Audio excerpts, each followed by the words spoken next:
Let me get my shoes. I got you, sir. Let me get my shoes. Hold on, your head is bloody. So we gotta move to the bus.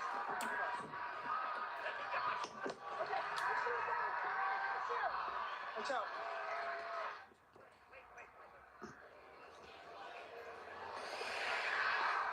You can see Donald Trump there holding up his fist saying, "Fight, fight, fight," after that bullet grazed his ear. Law enforcement officials say the shooter was a 20-year-old man named Thomas Matthew Crooks, who lived near the site of the rally. We've learned he fired multiple rounds from a rooftop nearly 450 feet, just 450 feet, from where Donald Trump was speaking. Law enforcement sources tell NBC News the gun was a semi-automatic rifle. One of the bullets, as we said, grazed the president, the top of his right ear, as the president has said.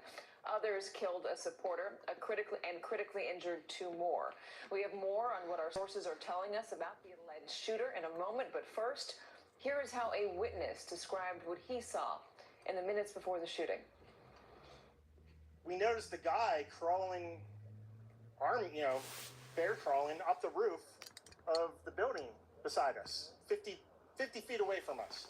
So we're standing there, we're pointing at the guy crawling up the roof. And he had a gun, right? He had a rifle. We could clearly see him with a rifle. Absolutely. We're pointing at him. The police are down there running around on the ground. We're like, "Hey man, there's a guy on the roof with a rifle." And the police are like, "Huh, what?" Like they didn't know what was going on. We're like, "Hey, right here on the roof. We can see him from right here. We see him. He's crawling."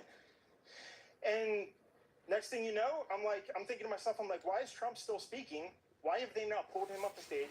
I'm standing there pointing at him for, 2-3 minutes. Secret Service is looking at us from the top of the barn. I'm pointing at that roof, just standing there like this. And next thing you know, 5 shots ring out. Joining us now, NBC News correspondent Adrian brought us at the scene of last night's rally in Butler, Pennsylvania. NBC News Justice and Intelligence correspondent Ken Delanian, who's covering the investigation. NBC News White House correspondent Ali Rafa following the latest reaction from the White House. And New York Times chief White House correspondent and MSNBC political analyst Peter Baker. So, Peter, I'm going to start with you because we're going to get a speech from the president in just a moment. We got a 2-minute warning. What are we expecting to hear from him today? Well, the president's been briefed today in the Situation Room by aides and law enforcement authorities about what is known about this case. He flew back from Delaware last night. He wasn't planning to be at the White House today, but he decided to return to deal with this crisis, and he, in fact, has canceled his trip to Texas tomorrow, which he had planned to take. We expect him to talk about violence, and no doubt he will, again, as he did last night, condemn the attack and talk a little bit about having spoken with Donald Trump last night when he reached out to offer his best wishes. This is an NBC News special report. Here's Kate Snow. Good day, everyone. We're coming on the air with breaking news. President Biden is about to address the nation in the wake of the assassination attempt on former President Trump. As we await the president, here's what we know right now. The shooter has now been identified as 20-year-old Thomas Matthew Crooks. He was killed immediately after firing at the former president during that rally in Butler, Pennsylvania last night. Investigators have been at the suspect's house this morning. Mr. Trump was injured in the shooting. He says a bullet hit one of his ears. He was treated, and the campaign now says he is fine. In a video posted last night, you can see Mr. Trump walking down the stairs of his airplane. We have learned more about the father who was killed at the rally yesterday. The governor of Pennsylvania saying that man died protecting his family. 2 more were seriously injured and are still in critical condition. In an address late last night, President Biden did speak, but he is about to approach the podium now, so let's go to President Biden. Good afternoon. Last night, I spoke with Donald Trump. I'm sincerely grateful that he's doing well and recovering. We had a short but good conversation. Jill and I are keeping him and his family in our prayers. We also extend our deepest condolences to the family of the victim who was killed. He was a father. He was protecting his family from the bullets that were being fired. And he lost his life. God love him.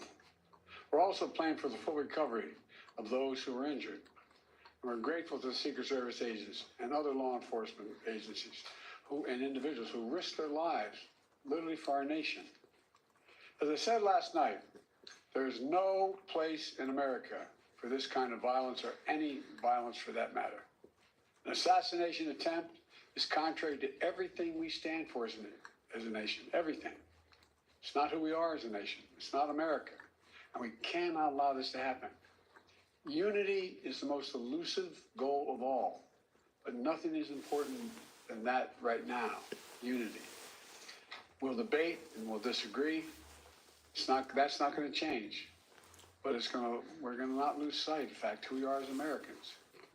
Look, Vice President Harris and I were just briefed in the Situation Room by my Homeland Security team, including the Director of the FBI, the Secretary of Homeland Security, the Attorney General, the Director of the Secret Service, my Homeland Security Advisor, the National Security Advisor, and we're going to continue to be briefed. The FBI is leading this investigation, which is still in its early stages. We don't yet have any information about the motive of the shooter. We know who he is. I urge everyone, please, don't make assumptions about his motives or his affiliations. Let the FBI do their job and their partner agencies do their job. I'm instructed that this investigation be thorough and swift, and the investigators will have every resource they need to get this done. Look, as this investigation continues, here's what we're going to do. First, Mr. Trump, as a former president and nominee of the Republican Party, already receives a heightened level of security. And I've been consistent in my direction to the Secret Service to provide him with every resource, capability, and protective measure necessary to ensure his continued safety. Second, I've directed the head of the Secret Service to review all security measures for the Republican National Convention, which is scheduled to start tomorrow. And third, I've directed an independent review of national security at yesterday's rally to assess exactly what happened. And we'll share the results of that independent review with the American people as well. And finally, I'll be speaking more about this tonight at greater length from the Oval Office. We must unite as one nation. We must unite as one nation to demonstrate who we are.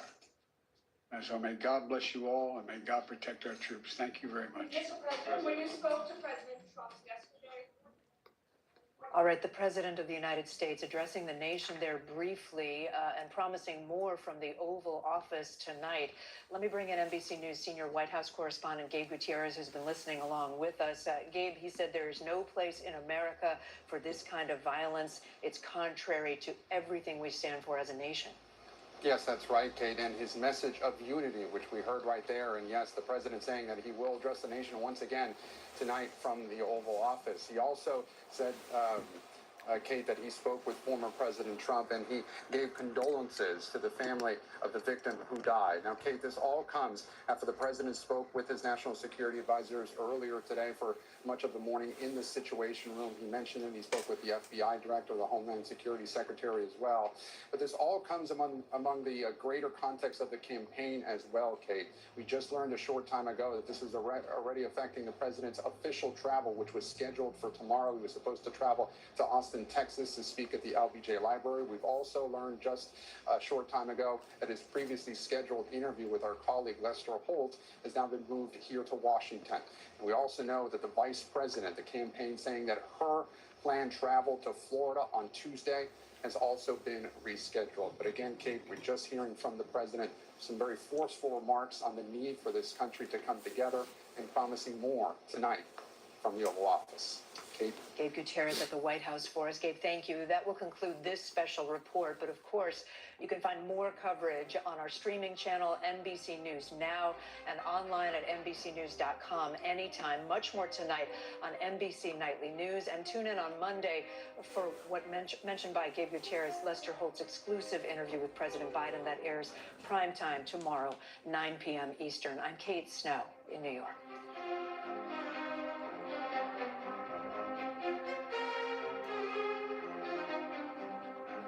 With with a rally goer who said that he had gone to a similar rally the year before and noticed that all the rooftops were covered with officers toting rifles, and that he looked up at this particular rally and was shocked to see that some of the nearby rooftops were not covered, and he found that inexplicable, and I think most security experts also find that inexplicable. Ken, are there any funding issues for the Secret Service?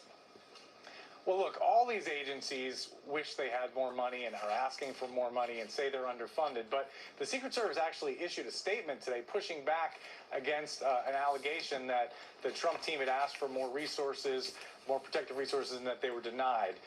And you heard the president there say that he'd ordered the Secret Service to provide Donald Trump with every possible thing that they needed to protect him. So, look, this is their fundamental mission. It's hard to believe that anything happened here because of a lack of resources. And clearly, not sending an officer to a rooftop is not about a lack of resources. That's simply just a matter of not doing it, and they didn't do it.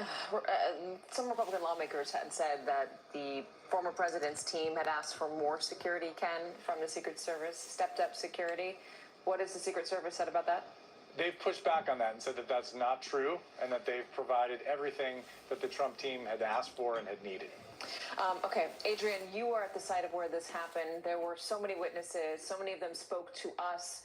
And there's also news again about the rally goer who lost his life, the two others who are in critical condition. I know the governor of Pennsylvania spoke just a moment ago about the man who lost his life, the man who was killed, and he called him a girl dad. What more can you tell us about the immediate aftermath? And we just heard President Biden talking about that father as well, saying he died trying to protect his family. We heard from the governor of Pennsylvania a short time ago, and I will share part of that conversation with you in just a moment. But this is still an active crime scene. If you look over my shoulder, you will see the road closed signs, and witnesses told us the shooter was elevated on the building that's in the near distance here next to the crane. And that is where that alleged gunman fired those shots, ending that father's life, who was also a firefighter in this community. Listen in. Corey was a girl dad. Corey was a firefighter. Corey went to church every Sunday. Corey loved his community. And most especially, Corey loved his family. Corey was an avid supporter of the former president and was so excited to be there last night with him in the community. I asked Corey's wife if it would be okay for me to share that we spoke. She said yes. She also asked that I share with all of you that Corey died a hero, that Corey dove on his family to protect them last night at this rally. The seat where Corey Comfortor would always sit every Sunday was empty today. You heard the governor say he would attend church every Sunday. There's been a lot of talk about President Trump. Obviously, we saw what happened. We've seen the images. I've attended multiple Trump rallies over the years, and during my experience, it's rare that I would see the former president use a jumbotron or any other sort of visual aids when delivering his message. And his campaign manager said that is likely what saved his life yesterday. I want to read part of that tweet to you where he says, "Thank God last night's rally was one in which President Trump wanted to use and reference the Jumbotron, causing him to slightly move his head at the moment shots were fired. He is grateful for all of the prayers, love, and support out there as he prepares for the GOP conference in Wisconsin." And clearly, things have shifted. Everything has changed. Most likely even the tone of the RNC. Yeah, Katie? Indeed. It was that move of the head a moment before the shooting that is extremely significant. Ali Rafa, you're at the White House for us. The president just spoke. He said he's going to be speaking again tonight from the Oval. Do we have any idea what more he might say?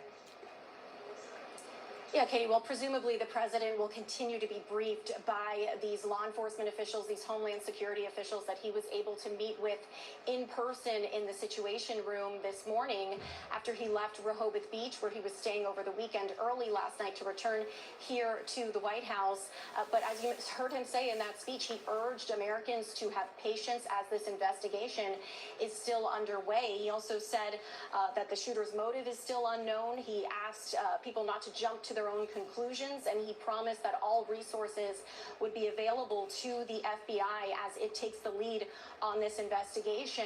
But presumably the president will continue to be kept up to speed as this investigation develops. We know he's also spoken with Pennsylvania Governor Josh Shapiro, as well as the mayor of Butler, Pennsylvania, where that shooting took place last night. But Katie, I think it's important to mention really how this incident, how this assassination attempt has really thrown the president's schedule, as well as really the state of the campaign, the state of the politics of this country into flux. We already know from the White House that the president's schedule has changed for tomorrow. He was originally slated to go to Austin, Texas, to deliver remarks at the LBJ Library to commemorate the 60th anniversary of the signing of the Civil Rights Act. We now know that that will be postponed, but we can confirm that his exclusive interview with our own Lester Holt will still take place tomorrow, although it'll happen from the White House. We also know that the vice president's schedule has changed, that she will not be going to Florida on Tuesday anymore. And so the rest of the week,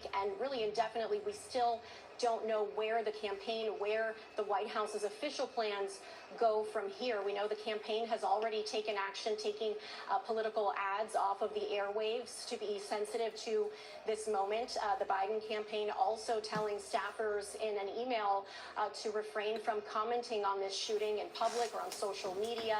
And they've also ramped up their security presence in Wilmington at their headquarters. And so it really cannot be underscored enough how this assassination attempt has just instilled so many unknowns, so many questions into what was already a very divisive state of our politics, with now the election now less than 4 months away, Katie. That is such a good point, Allie. And Peter, I want to end with you on that for this conversation. Let me ask you about the temperature of the moment. We've heard a lot of calls from President Biden to some Republican lawmakers asking for things to get toned down, Democratic lawmakers as well. Yeah, absolutely. And this is one of the things about this year. We've compared it time and time again to 1968, but one of the things that we hadn't had like 1968 was assassination attempts. So now it feels like the spiral of division and anger and recrimination in society is reaching another level. And you heard instantly after the shooting yesterday, Republicans, some of them, including J.D. Vance, who may be the running mate for the former president, accusing the Biden administration, accusing the president, accusing Democrats of inciting this attack through their rhetoric. Of course, you heard the president last night say, no, he, of course, condemns violence. He's not, does not condone this kind of thing. But some of the quotes he used a week ago about putting Trump in the bullseye, which, of course, he meant politically, not physically, are now being held against him. We're having a conversation about how is politics supposed to be run in today's age? What kind of language is appropriate? Who is approaching it right? But it's fascinating how and troubling how quickly this devolved into a partisan issue when we don't even know what the gunman's motivation was or what was going on with him in the first place. Yeah, again, no motive yet on the gunman. Law enforcement hasn't been, if they found anything out, they have not yet released it to the public. We just got a little bit of news from former President Donald Trump regarding the RNC. He just posted this on his Truth Social. He said, based on yesterday's terrible events, I was going to delay my trip to Wisconsin and the Republican National Convention by 2 days, but have just decided that I cannot allow a shooter, that's what he puts in quotes, or potential assassin to force change to scheduling or anything else. Therefore, I will be leaving for Milwaukee as scheduled at 3:30 p.m. today, Sunday. Thank you, DJT. Everybody, thank you very much. I want to now talk to a couple people who were at that rally yesterday and witnessed everything that happened. Donna Hutz and her son, Joe. Thank you for being here. What a horrifying thing to witness. Very horrifying. We're not even over it. It was unbelievable. We were in the bleachers where the man and the woman was shot. So our scenario when you watch it on TV and the people behind Trump aren't really down in our scenario, when after the 3 shots were fired, my son yelled gun and everybody was down in our bleachers, or we were on the ground on top of each other piled. And you can look up in the bleachers and we could see the man and the woman shot there. So we had they were calling the medics over, trying to get them over. There was a lot going on at this moment. This was all moments, a lot going on. Finally, when they got over, ours was a crime scene, and we got evacuated out then. But we're still there. It was a slow walk out. So we actually, we witnessed the man getting carried out. They had put a towel over his head. The woman got carried out. But we didn't see the other injured folks that they talk about. Those were the 2 in our bleachers. Gosh, how So are they you? were like the 8th row. We were in the 3rd row. How are you doing today, having seen that? You just play the scenario over and over and over in your head, and you're thinking 1 row up, 1 row down. If you would have done this, if we'd gone there, if we'd have been in this line, would we have gotten a few steps ahead? Because we would have probably sat higher up in the bleachers. So. There's a lot that runs through your head. And that family, to see them, they were all there. It was terrible, their faces. Never forget it. In the video, you could hear just I think what can only be described as a blood-curdling scream from a woman. Was that coming from where you were? No, that was more towards the middle of the area. Okay. A lot of the people around us were just balled up crying, pretty much. Yeah. Yeah, I was literally on probably an 80-year-old lady and her granddaughter, and I was like, my hand's on the girl's butt. I said, I'm just trying to balance my weight so I don't smash her grandma. And my son's on me, and there was we were piled up.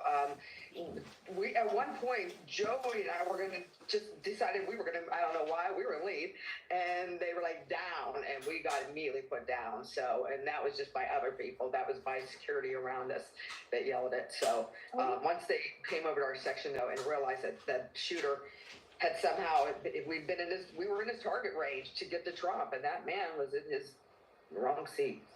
In looking at the video of Trump again, all the cameras were trained on him. You can see him. He holds his ear. His head is turned. He holds his ear, and then he goes down. There's an image that was captured by the New York Times, and it appears to show the trail of the bullet as it passes by Donald Trump's head. We can show it to you right now. That circle is the bullet going right by him. A couple millimeters difference could have been the end of his life.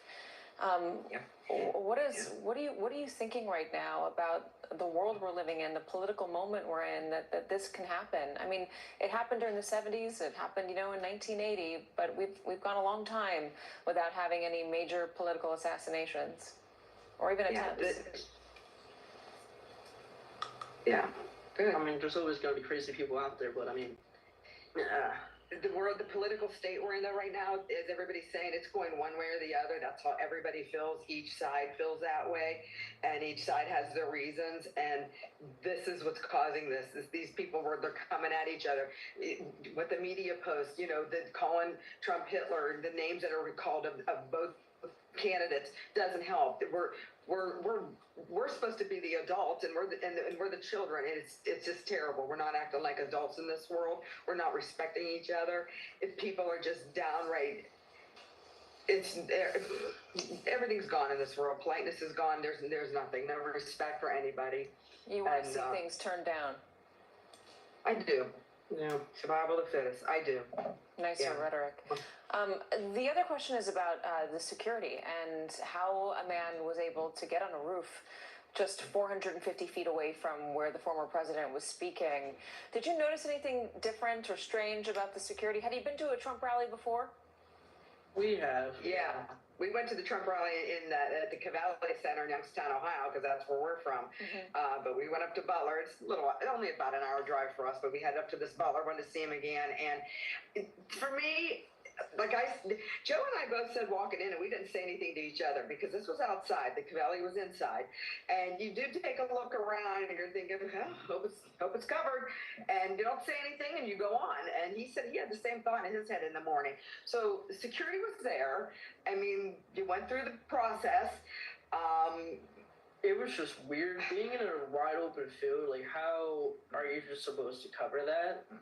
like we said, Cavelli's inside. It's just a building. You have security sitting every other seat or something, you know. I was looking in trees. I wasn't even looking on buildings. I was actually looking before he even got shot. I was like even just looking around in the trees, because it wasn't. No, it's outside. It can't be 100% secure outside.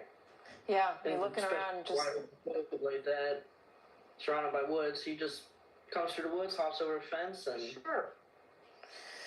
Gosh, thank you so much, Donna and Joe Hutz. We appreciate it, and I'm so sorry you had to witness that. And I hope you're talking to folks and getting the help that you might need. The PTSD is a serious thing, especially after you witness such a traumatic event. Thank you. Thank you. We're okay. Thank you. Thank you for being here with us. And Donald Trump touched down in New Jersey last night after getting treated at a local hospital in Pennsylvania. He's now back at his summer home, his estate in Bedminster, New Jersey. And as he said just a moment ago, he will be traveling next today to the Republican National Convention in Milwaukee, which begins tomorrow. Joining us now from Bedminster, NBC News correspondent Rahema Ellis. So Rahema, stepped up security out there. Yeah, there is heavier security out here today. Normally, when the former president comes to his summer home here in Bedminster, there is always security, but even more so now, they're preventing cars from idling in front of the entrance to the golf resort. We should also tell you that we heard from the former president's wife, Melania Trump. She had put out a message expressing her gratitude for all those who assisted in securing her husband yesterday to a safe position, and she also offered her prayers of thanks for everyone who was offering their prayers for her husband's safety. In addition, we've heard from elected officials, some of them who've even spoken with the former president. Here's one of them. Take a listen. Today, I had a chance to speak with President Trump this morning. He's doing well. He's in good spirits. He's very grateful for the prayers that Americans have sent to him and all those who were affected at the rally. He's also focused on moving ahead to the convention this week in Milwaukee. So it's a tough day, but President Trump is resilient, as are his supporters and as is our nation.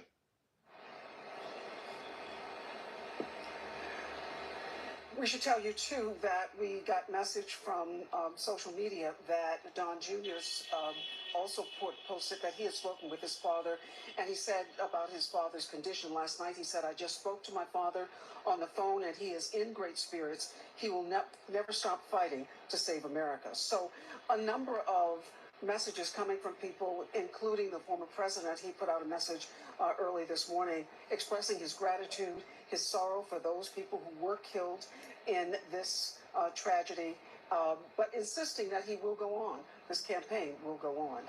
Katie? Rahema Ellis. Rahema, thank you. And joining us now is former Secret Service agent and former DHS senior advisor Charles Marino. Charles, it's good to see you. The big question that I have, and I know that I'm sure you have, is how in the world can something like this happen? How can a man get that close with that sort of angle on the former president? Yeah, especially since the Secret Service relies so heavily on the advance process, where agents go out in advance to identify and mitigate threats in the overall security plan that they ultimately develop, working with state and local law enforcement authorities. So one of two things happened here. Both of them are not good, of course.